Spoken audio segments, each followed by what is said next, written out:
5 des médicaments que je vais vous présenter sont tellement intégrés dans les armoires à pharmacie du quotidien que la plupart des gens ne les remettent pas en question avant de les utiliser et 3 d'entre eux sont vendus. Sans ordonnance, ce qui rend cette conversation particulièrement critique pour ceux qui ont dépassé la soixantaine, car lorsque quelque chose est facile à obtenir, ces risques ont tendance à passer inaperçus et les risques ignorés dans le domaine de la pharmacologie à ce stade de la vie peuvent éroder silencieusement l'indépendance, l'acuité mentale et la stabilité physique qui définissent une existence quotidienne épanouie. Ce que la plupart des médecins n'ont pas le temps d'expliquer lors d'une consultation rapide, c'est que le corps humain, après 60 ans, traite les substances chimiques de manière profondément différente. Les reins éliminent les médicaments à un taux nettement réduit, le foie métabolise les composés à une fraction de sa capacité antérieure et le cerveau devient bien plus vulnérable aux agents sédatifs et anticholinergiques, ce qui signifie qu'une dose parfaitement inoffensive à 50 ans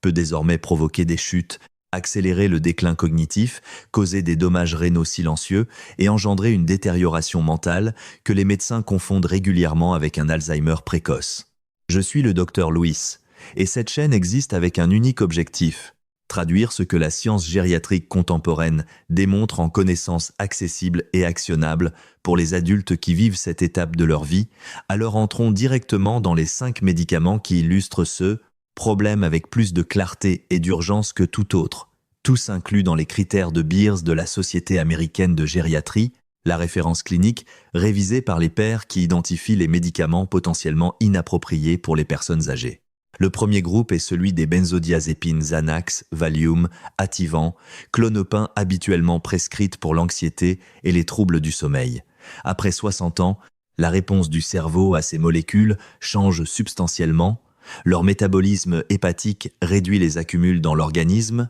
et un comprimé pris avant de se coucher peut continuer à compromettre l'équilibre et le temps de réaction lorsqu'on se lève au milieu de la nuit. Plusieurs revues systématiques confirment un risque nettement élevé de chute grave chez les personnes âgées qui les utilisent, tandis que ces mêmes médicaments érodent de façon constante la mémoire, l'attention et la fonction exécutive, raison pour laquelle la Société américaine de gériatrie signale l'ensemble de la classe des benzodiazépines comme inappropriée pour les patients âgés, bien qu'il faille souligner que l'arrêt brutal est genuinement dangereux en raison du risque de convulsion de sevrage, de sorte que toute réduction doit être gérée progressivement et prudemment avec un médecin. Le deuxième médicament suscite l'incrédulité la plus répandue parce qu'il se vend pour quelques euros dans n'importe quelle pharmacie, sans ordonnance, la diphénhydramine, commercialisée sous le nom de Benadryl pour les allergies et comme principal composant sédatif dans des produits comme ZZ-Quil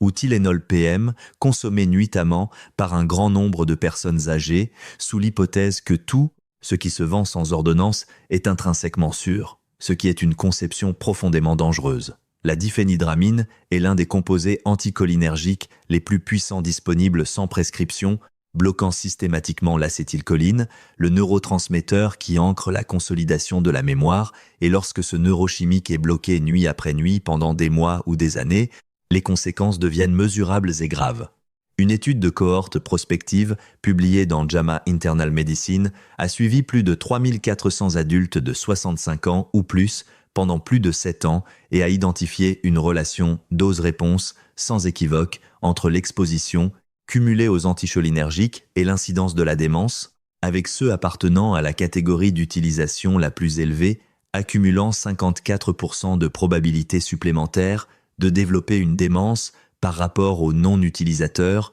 les antihistaminiques de première génération, comme la diphénhydramine, étant les principaux responsables, résultats corroborés de manière indépendante par une étude de 2019 ayant examiné près de 60 000 patients atteints de démence. Le troisième médicament est l'ibuprofène et le naproxène Advil, Motrin, allève la réponse domestique réflexe aux douleurs articulaires, dorsales et à l'inflammation. Pour une utilisation régulière après 60 ans, le panorama des risques change complètement car les reins, qui fonctionnent déjà à environ 40 à 50% de leur capacité maximale de filtration, doivent éliminer ces composés de l'organisme. Et lorsqu'ils ne peuvent pas le faire efficacement, Les AINE se concentrent progressivement et endommagent le tissu, chargé de les éliminer, un processus qui ne produit aucun symptôme d'avertissement jusqu'à ce que les dommages soient déjà cliniquement avancés. Le risque gastro-intestinal est tout aussi important, étant donné que la muqueuse stomacale devient plus fragile avec l'âge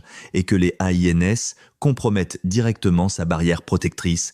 avec des données des NIH indiquant que les personnes âgées qui les utilisent régulièrement font face à un risque 3 à 5 fois plus élevé d'hémorragie gastro-intestinale grave, et pour ceux qui gèrent des conditions cardiovasculaires, ces médicaments élèvent également la pression artérielle et favorisent la rétention d'eau d'une manière qui augmente significativement le risque d'insuffisance cardiaque. Le quatrième médicament est le zolpidem, vendu sous le nom d'Ambien, prescrit à environ 10 millions d'Américains par an pour l'insomnie. La FDA a émis une communication de sécurité spécifique signalant que les patients âgés peuvent avoir des concentrations sanguines du médicament substantiellement plus élevées le lendemain matin d'une dose standard que les patients utilisateurs jeunes, ce qui signifie qu'ils restent pharmacologiquement sédatés au réveil sans reconnaître subjectivement aucune altération. La recherche associe de façon constante l'utilisation de zolpidem à presque le double du risque de fracture de hanche chez les personnes âgées, constat particulièrement grave étant donné que les fractures de hanche dans cette population entraînent un taux de mortalité à un an de 20 à 30%. De plus, le médicament tend à supprimer le sommeil profond réparateur tout en prolongeant les phases de sommeil léger, perpétuant l'utilisation continue et la dépendance sans résoudre le dysfonctionnement sous-jacent du sommeil. Le cinquième médicament surprend plus de personnes que tout autre. Les inhibiteurs de la pompe à protons oméprazole, Prilosec, Nexium, Provacid approprié et genuinement efficace pour le traitement à court terme du reflux acide et des ulcères gastriques pendant 4 à 8 semaines, bien que la réalité soit que la grande majorité des personnes âgées qui les prennent le font de manière continue depuis des années ou des décennies sans aucune réévaluation formelle. Pendant cette période,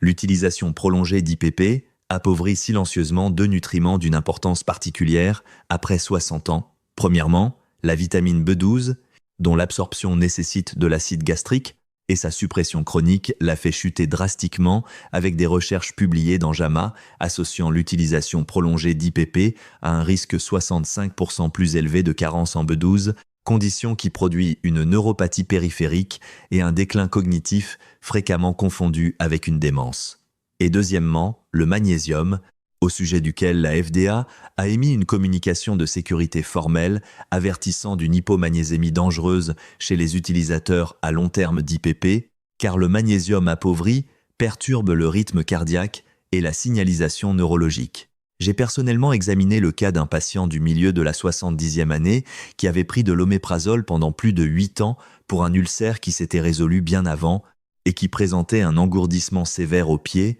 et un brouillard cognitif persistant. Son taux de B12 s'est avéré être en carence critique et ses symptômes neurologiques ont montré une amélioration mesurable en 4 mois après une réduction supervisée combinée à un remplacement agressif de BUDS, presque une décennie de prescriptions inutiles, identifiées et corrigées, grâce à un unique examen exhaustif des médicaments. Voici exactement ce que je veux que vous fassiez après avoir regardé ceci. Notez tous les médicaments que vous prenez actuellement, tant ceux sur ordonnance que ceux en vente libre, y compris le Benadryl, l'Advil, le Prilosec. Apportez cette liste complète à votre médecin et demandez explicitement une révision gériatrique des médicaments évalués selon les critères de Beers de la Société américaine de gériatrie. Pour la gestion de la douleur, demandez si l'acétaminophène est une alternative appropriée en première intention, nettement plus sûre pour la fonction rénale et le tractus gastro-intestinal chez les personnes âgées à la bonne dose, ne dépassant pas 3000 mg par jour au total pour les personnes de plus de 65 ans. Pour le sommeil, demandez une orientation vers la thérapie cognitivo-comportementale pour l'insomnie, TCCI, que les données probantes montrent de façon constante qu'elle surpasse tous les médicaments pour le sommeil disponibles en termes de résultats à long terme, sans interaction médicamenteuse, sans risque de dépendance et sans sédation matinale résiduelle.